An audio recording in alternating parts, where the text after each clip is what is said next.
Kaninong signature itong nakikita natin dito? Ito po ay signature ni Vice Presidente Sara Duterte. At anong ibig sabihin under your circular ng attested? Ang ibig sabihin po ng attested ay kanyang kino-confirm at bine-verify na yung contents ng certification na ito ay totoo. What other observations? Ano pa ang mga na-observe mo sa dokumentong ito? Ang napansin ko po dito yung date of execution ng certification, January 10, 2022. Ano pa?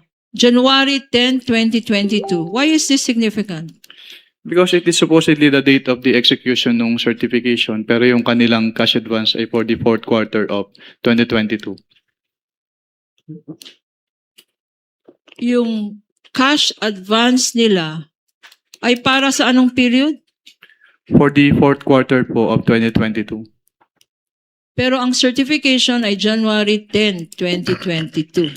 Yes po, based on this document po. And based on this document, when was it notarized? It was notarized po on January 16, 2023. 2023. Okay. Ano naman? In your observation, what provision of the joint circular does this certification violate? If you Actually, ito po yung isa sa proforma annexes ng joint circular. So, wala naman po kaming nakitang violation aside from the date of the execution. no. So yung sinasabi mo, nakikita dito yung discrepancy ng mga dates. Based on this document po, yes ma'am, may discrepancy yung dates. Okay. Now, dahil dyan, what action did you take, if any? Ang naging action po namin, actually, yung naging audit namin is yung for the whole of the liquidation documents na sinamit ng OBP. Pero dito po, wala po kaming naging particular finding dito. Sinasabi ko nga po, it is one of the annexes po under the Joint Circular 2015-01 and they submitted naman po yung certification as required. Okay.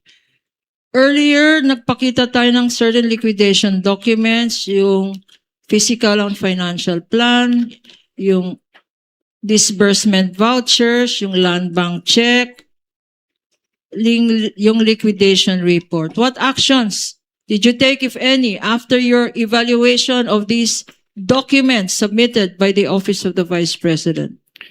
After the evaluation po of those documents, since I noted that the documents are not compliant with the requirements of the Joint Circular 2015-01, I drafted po an audit observation memorandum which I submitted for review to my division chief. Can you tell us, Mr. Witness, anong ibig sabihin ng Audit Observation Memorandum or AOM?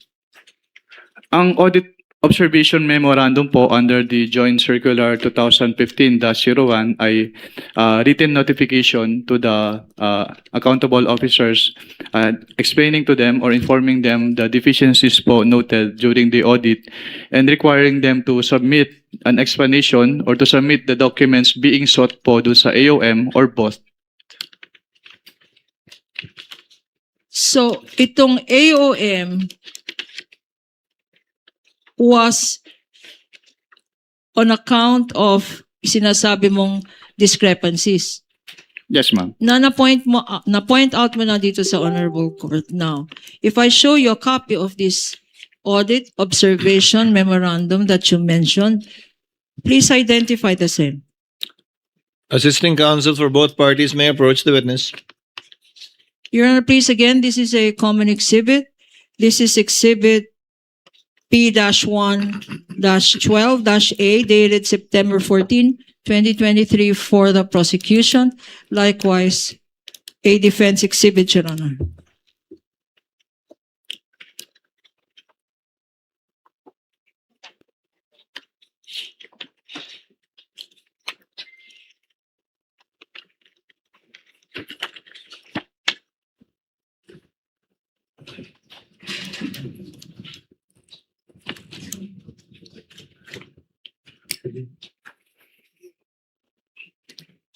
For the record, the witness is is examining an audit observation memorandum dated September 14, 2023, covering the period December 21 to 31, 2022, or an 11-day period. Proceed, counsel. Can you tell us, Mr. Witness, what were your findings, if any, in relation to the audit of the Office of the Vice President's fourth quarter confidential funds liquidation?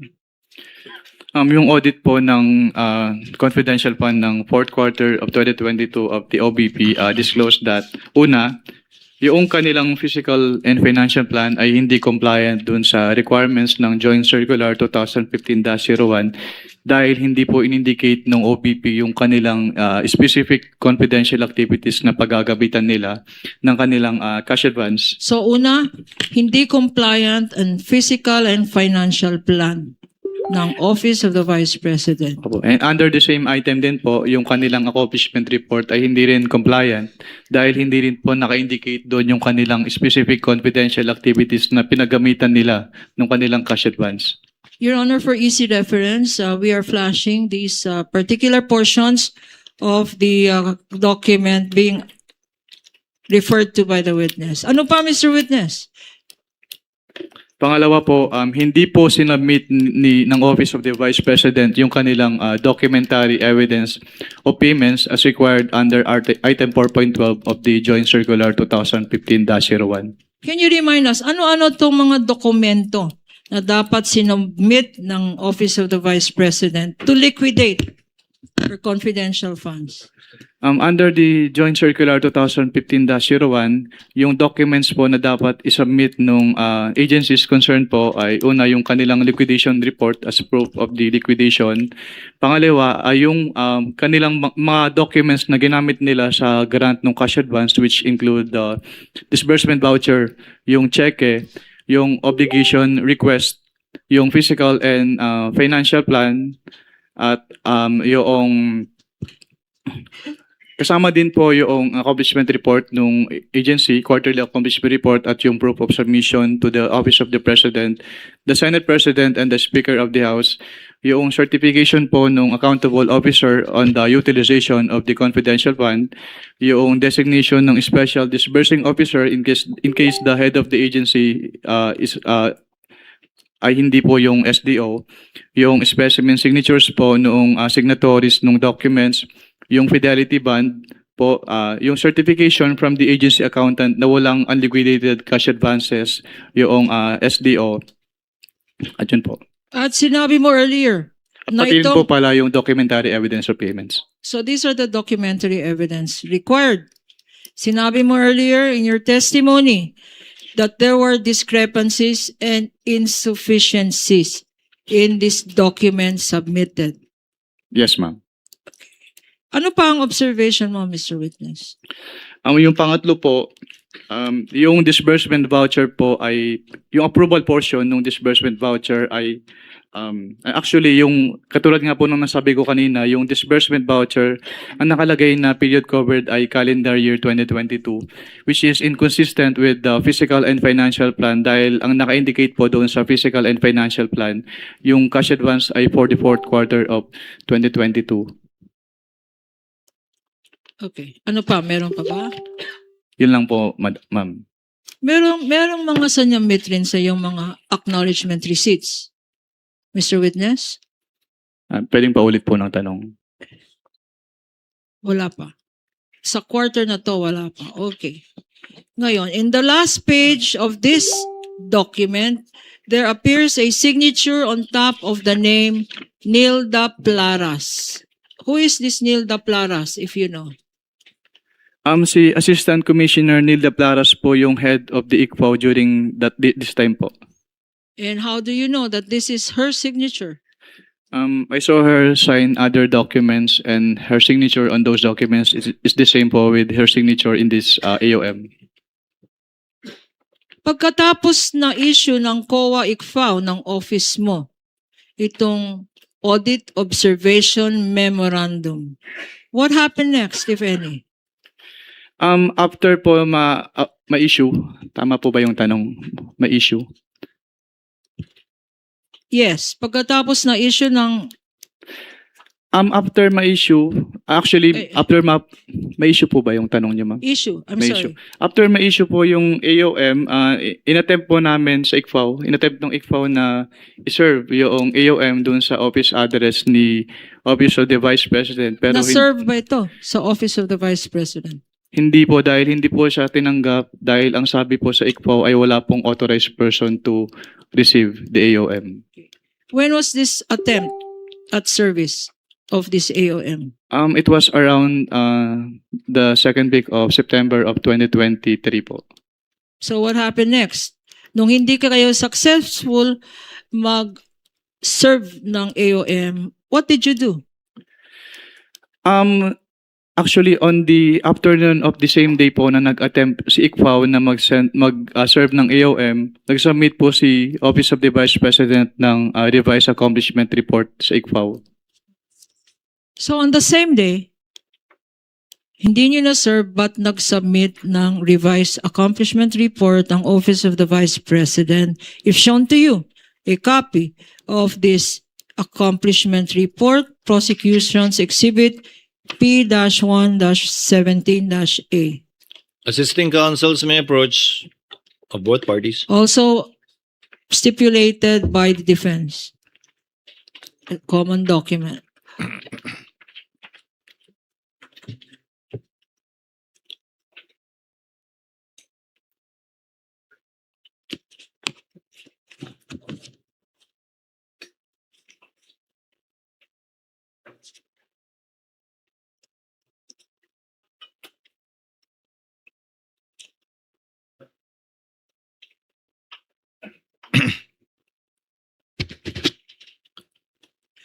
Mr. Witness, ano ang significance, if any, nitong revised accomplishment report?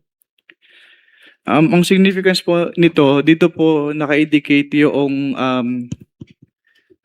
specific confidential activities po na pinagamitan ng cash advance ng OBP. So, as compared po doon sa kanilang initial accomplishment report na sinubmit, wala po doon naka-indicate na specific confidential activities.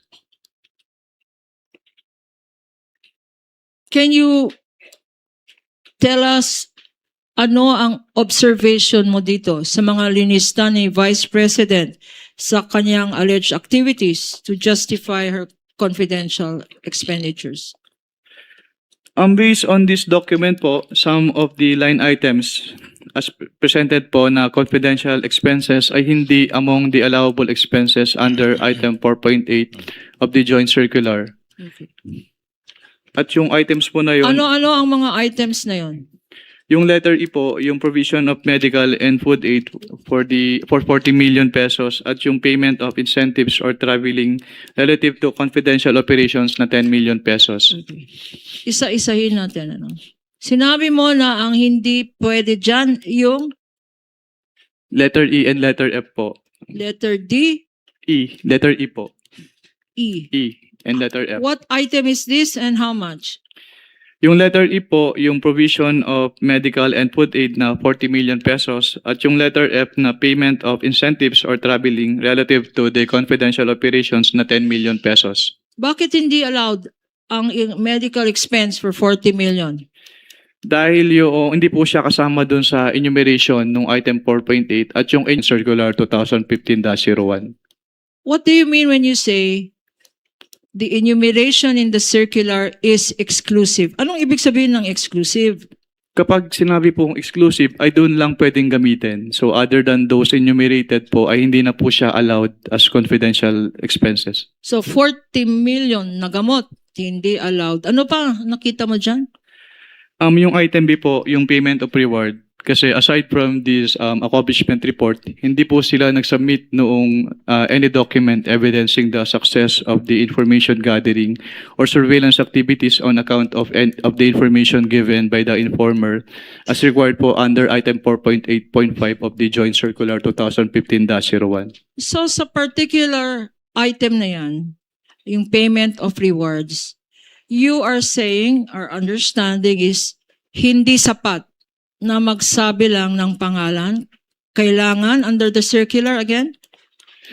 Ang sinasabi po ng circular ay dapat mag-submit sila ng document supporting the payment of reward na nag-evidence ng successful surveillance activity or information gathering on account of the information given by the informer.